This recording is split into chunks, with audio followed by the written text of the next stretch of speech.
tinimbang ka, ngunit kulam. Narito, panoorin ho natin. Ito ngayon ang nirereklamo. Kasi siya yung nambibintang na siya daw ay kinukulam. Jaja, pasok!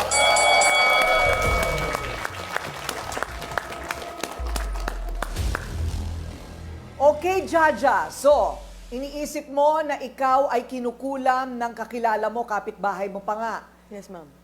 Ano ang problema mo? Siya ma'am may problema, wala ako. Siya ang may Yes, ma'am. problema, hindi ikaw. Yes, ma'am. Pero ikaw sabi mo ang nagtatagyawat, nasusugatan. Alam mo ma'am kung bakit? Kasi may problema siya sa akin, kaya ginawa niya to. Okay. Bago natin puntahan kung ano ang kanilang pinagkaproblemahan, yan na ba yun? May tagyawat ka pa rin eh. Ibig mo sabihin, magiging sugat pa yan? Hindi, pagaling na po siya ma'am. Ay, Noon talaga, pagaling sobrang na grabe. Grabe talaga. Sumusugat talaga siya. Nak talaga siya. Pero anong ginawa mo para mawala? Nagpatawas po ako ma'am. Nagpatawas ka. Yes, May ma'am. kakilala ka rin pwedeng Yes, ma'am. magtawas. Magaling Paano na ka naman gamot nakakasiguro na siya yun?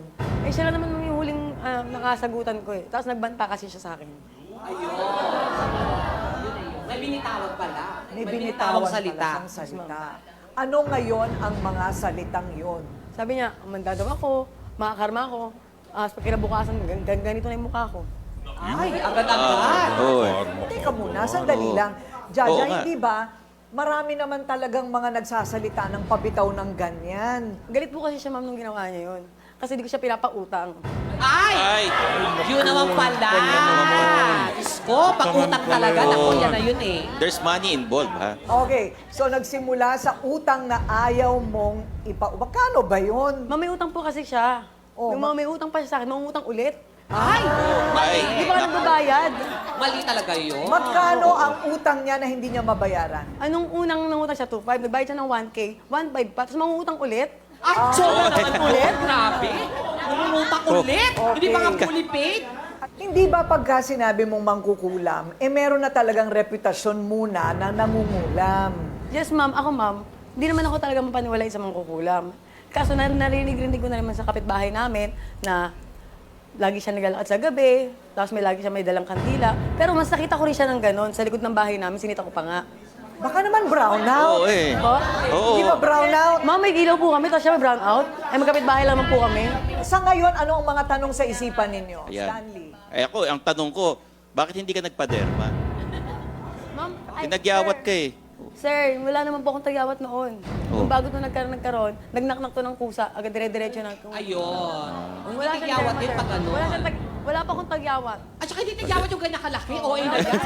Mas nauntog pa sa doorknob yan eh. Kaya nga dapat sa doktor Oo, nagpunta. mas doorknob at tumama. Hindi yan tigyawat. Ba't ka nagpatawas? Baka bumalik eh. Oo. Parang vulkan eh. Parang Hindi. vulkan. May ano naman Oo. po, sir eh. Tendency na rin na magpapadoktor na rin sana po ako. Ay, ang kaso po, nauna po yung pagpapatawas ko. Kasi nga, yun ni-required sa akin na magpatawas ka muna bago ako magpadoktor. O, bakit, Jaja, kapag pinag-uusapan, parang naiiyak ka? Siyempre, ma'am, malaking, kasi sa akin, ma'am, may trabaho ako, siyempre, di ba? May trabaho ako. Tapos nagaganito yung mukha ko. Ilang linggo ako hindi pumasok, 2 linggo. Dahil sabi ng amo ko, wag mo na pumasok dahil nga tingnan mo yung mukha mo. Coffee shop po ako eh. Server ako, tapos ganito naging mukha ko. Sino bang naapektuhan? Ako naapektuhan ako ng todo sa ginawa niya. Patunayan muna natin na mayroong kulam. Totoo ba ang kulam? Diba? Totoo ba ang... Ikaw naniniwala ka ba, Donita, sa kulam? Naniniwala ako sa kulang. Kaya nga nagkaroon ng mga pelikula, ng mga horror, kasi dyan yan pinase. So meron talaga niya. O kayo naman dito sa puti, naniniwala ba kayo sa kulam? Oh, kami rito, hindi. Oh, Bakit? Gusto yan. ko malaman, bakit hindi kayo naniniwala? Oh, tanungin natin si Madam. Oh, bakit po? Kasi po ang kulam, gawa-gawa lang ng tao. Pinapag-aralan. So kung ano man yung naramdaman mo, kung ano man yung sakit mo, sa Diyos tayo dapat maniwala. Ayun. Ganun ba yun? Nasa digital age na tayo. Alam mo, may mga pari kasi marami na rin ako napagdaanan sa pagiging isang mamamahayag. Marami akong mga na-interview ng pare mismo ang naniniwala sa kulam. Yeah! Di ba? Tama? Meron, di ba? Tama, meron. Oh. Meron, di ba? Meron. Walang kulam. Walang kulam. Walang kulam. Puti, puti, puti. Narinig na natin ang panig ni Jaja. Ngayon, tawagin naman natin ang nagre-reklamo. Puti, Si puti, puti. Banang. Puti, puti, puti. Banang. Hoy! Ay, ay, ay. Okay. Galit na galit siya. Okay, galit na galit siya. Okay, hinahon muna. Palamukha mo? Nako po! Palamukha? Mas makapal ang mukha nyo dahil nagbibintang kayo ng walang katotohanan. Dapat ito talaga ba? Yan! Talaga ba? Wala katotohanan? Katotohanan ito! Ano to? Ano ginawa mo rito? Hindi totohanan to? Ayan! Lang ako? Kalalagay mo ng mukha mo. Talaga ba? Mukha mo. Oh, talaga ba? Yan ang nangyari sa'yo. Oh? Teka muna, marunong ka bang mangulam? Ma'am, hindi po. Pero mahilig po ako talaga sa herbal kasi sa dami po ng anak ko, minsan, doon na lang po ako kumukuha Herbal ng na yan. paraan May para yung mga anak ko hindi agad magkakasakit. Ayun, herbal. Kasi Yun bundok, pala eh. bundok po kasi sa amin. Yun naman pala yung dahilan. Kung ikaw ay bibigyan ng pagkakataong mangulam, kung totoong nangungulam ka, sino ang una mong kukulamin? Malamang yung mga chismosang walang magawa sa buhay. Oh. Magaling manira sa kapwa. Walang Oh, ginawa. intindihin natin si Aling Banang talaga kasi ginagawa niya lahat para mabuhay yung siyam na anak. Eh, ito rin naman eh, di ba? Ginagawa rin niya lahat, nagtatrabaho, di ba? Oo. At ang bait, nagpapautang pa, kahit naging ganyan na yung Totoo itsura ba niya. na pinapautang ka niya dati? Opo, nagpapautang naman siya Oh, sa tingnan akin. mo, nagpapautang, di ba? Kasi Sabi ko sa hindi inyo naman ganun eh. nangyari. Bakit? Wala naman talaga kaming ganyan na usapan. Kumbaga, ewan ko sa kanila, gusto lang siguro nila Minasama mo kasi, magchismisan te. na Minasama mo, hindi ka mangkukulam ako. pinautang. Hindi talaga, ma'am. Patunayan nila, hindi talaga ako mangkukulam, ma'am. Pero ang mga herbal medicine po, katulad ng mga daon-dahon, guyabano. Alam mo, te, kung gusto mo talagang kumuha ng down-down, may umaga naman. Pagtapos ng pagpasok ng anak mo, pwede ka naman kumuha. Para hindi ka mapagkama ng mga lang. Hoy, hindi ah. Pero bakit nga ba sa gabi ka gumagalugan? Di ka ba nilalamok? Parang naging hobby ko na rin po kasi yun talaga. Grabe, o di ba? Para nakasanayan ko na rin po. Ah, may mali kang Kasi dala? Ano ba yun? Sa amin po kasi bundok. Bundok Hindi po uso na talaga. kasi. So may mga manika ka ba sa bahay? Opo, kasi mga anak ko mahilig talaga sa mga toys. Oh. Mga toys. Ayun naman pala eh. Pero wala ka namang mga karayom. Karaniwan kasi pag wala rin akong ginagawa, talaga nananahi ako ng mga damit ng anak ko. Ayan naman pala eh. Oh. Kasi Kita mo talaga na eh. paraan. Kasi Mananahi mahirap eh. ang buhay. Mahirap ang Mahilig buhay, sa ma'am. karayo. Alam mo na. Mananahi eh. Alam mo, ang kailangan talaga dyan, sa usapang ganyan talaga, Jaja, katibayan, ano? Oo. Katibayan talaga ang kailangan dyan. Hindi lang naman po kasi, ma'am, hindi lang naman po sa akin kasi nanggaling naman kukulam siya. Meron din kasi akong friend na ginanyan daw niya. Yun ang nagsabi sa akin, kaya na-prove ko rin na makukulam siya. Yan. Eto na ngayon, hindi lang kasi kayo ang kakampi ni Jaja. Meron siyang ibang kakampi. Tawagin natin si Daisy. Yan, sige. Daisy. Okay, Tulong pa kayong dalawa. Tulong pa kayo. Okay. So, Daisy, ikaw ay kakampi ni Jaja. Ano ang masasabi mo sa kanyang depensa? Totoo naman po talaga mangkukulam yan. Meron nga rin po akong karanasan dyan eh. Ikaw din? Opo. Ano naman ang karanasan mo? Ba't mukha mo? Di ba totoo naman? Alin totoo doon? Alin O, totoo? alin nga ba? Chismosa kayo? Yun, ang totoo. Hindi yung Yun, totoo. Makukulam ka kasi, te. Wala na kayong ginawa. Sa buwan ng tao, chismis nyo. Alam mo, ang tigas sa mukha mo, no?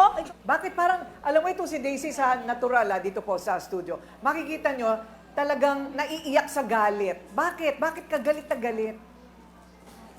Yung sa akin naman po, year 2021 pa po yun. Muntik na ako mawalan ng anak ng dahil sa kanya. Ng anak? Sisihin pa talaga. Bakit?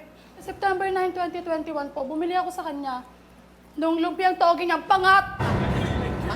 Pangatlong luto, Ate Pangatlo, Kubi. yes. Pangatlong init Pangatlo, Ikaw na nga nagsasabi, no? Tagal mo nang kumakain ng paninda mo. Leftover. Okay. Baka nagsisimula Iba yung na. ano ah. Nagsisimula na Teka yun, muna. te. Iba yung nagbebenta siya ng panis. No? O pangat, sabi mo nga Ayun pangat. nga po. Iba yun. Ibang racket yun. Iba yung nangungulam talaga. Ano ang katibayan mo sa pangungulam niya? Nung time po na yun kasi, sinabi ko na sa kanya, nag-voice out na ako na Aling Banang, bakit naman ganito yung paninda mo? Bakit lasang sira na? Eh, ba't hindi pa noon? Nagalit siya sa Ba't akin. ng time lang na yun? Nagalit siya sa akin, tapos nagbitaw siya ng salita na ipapakulam kita. Kumano siya sa akin? Yun naman pala. Sa bunga nga mo kasi lagi kang galing. Diba? Ano ngayon ang gusto mong mangyari dito kay Banang? Aminin niya lang, ma'am. Wala naman ang magagawa. Bakit Yung ka nangyari na. aminin? Siya mga anak ko bubuhayin na ang sa iyo yung panahon ko sa inyo! Oh, W, Ano nga totoo aminin naman ko? kasi. Ano nga aminin ko? Magkukulam ako? Oo, totoo yun. Naulo pala kayo! Totoo yun. Naulo pala kayo!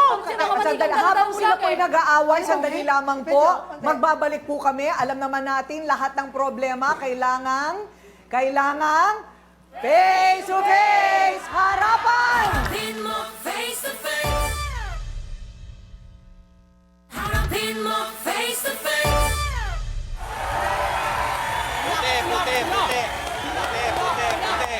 Puti, puti, puti. Puti, puti, puti. Puti, puti, puti. O, eto na ngayon. Parang ang saya, di ba? Pero ang usapan po natin ngayon ay sa totoo lang seryoso. May spiritualidad, merong mental health, mga anak na naapektuhan, mga kabuhayan na naapektuhan. Kanina po, during the break, medyo nangingilid-gilid po ang luha ng magkabila habang tayo nagkakasiyahan. Sa totoo lang, seryoso ito. Bakit ka naiiyak kanina, Banang? Anong naiisip mo? Yung yung nararamdaman ko kasi, ang hirap po maghanap ng hanap buhay ngayon, lalo kung may edad ka na. Hindi po priority yung may edad sa trabaho. At dahil dito sa usapang ito, lalo kang mababahira na ikaw ay mangkukulam. Napakasama ng ginawa. Sakit-sakit kasi yung tipo hindi ka na makakalabas ng bahay. Pati yung mga anak mo dahil gano'n ang ginawa nila sa akin. Magbibitaw ng mga kukulam.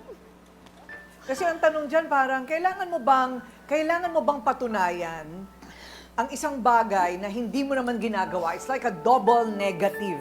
Di ba? Parang innocent until proven guilty. Yan ang sinasabi nila sa legalidad, ano? So, yung katibayan talagang importante. Ngayon, hindi lang naman si Jaja ang may kakampi. Para naman kay Banang, meron din siyang kakampi. Ayan, tawagin na natin Sige nga. si Kate. Kate! Ayan. Ay, meron na naman sila. Ayan talaga sila. Alam mo ka niya! Yan Mga ang, walang hiya kayo! yan ang mga greeting nila. Ka ba? Parang kayo may ulam. Ay! Ang pangit ang mukha mo! Ang tama naman. Kaya ka nagkaganyan dahil mahilig ka sa skincare dahil pinagagagad ang mumukha mo! ako. Walang hiya ka? Alam mo, tagal na skincare ginagamit ko ngayon na talaga. Kapal ang mukha mo! Sinungaling ka! Number one Masinungaling kayo. chismosa ka! Isa ka pa! Masinungaling kayo. Daisy! Sasabihin mo, kinulam ka? Ng hipag ko? Sintidor ka kasi. Anong konsentidor? Hindi ka pinautang, kaya ka nagkaganyan. At yung binagbuntis mo, na sinasabi mo, na nakuna ka na dahil sa kanya, walang katotohanan yan. Masinungaling ka yan! Meron pa bang kulam? Kasi itong panahon na ito ng mga nakarating na tao sa buwan, sabi dito sa puti, wala nang kulam ngayon. Pero ang katotohanan, hindi ho natin po pwedeng talikuran. The Bible itself tells us may kulam, merong witchcraft. Matatagpuan po natin yan sa Book of Deuteronomy, sa chapter 18, verses 11 to 12. Tinatalakay dyan ang kulam. Ang pangkukulam ay gawain ng diablo. Ang nakapagpapagaling sa kulam ay yun ding kakampi ng diablo. Okay? So ano ang resulta ng pangkukulam? Ito ay nagkakaroon ng epekto sa kapwa na kinukulam niya. Etong problema ngayon. Kapag ang isang judge ay isinabit niya ang sarili niya dyan sa kulam na yan o sa mga evil spirits, naniwala siya, isinabuhay niya, isinabit niya yung sarili niya, mapoposes ka talaga at tatablan ka ng kulam. In the court of law, mapapatunayan mo ba na kinulam ka niya? Yun ang mahirap ngayon na kinakailangang patunayan mo na sasagutin mamaya sa atin ni attorney. Maraming salamat.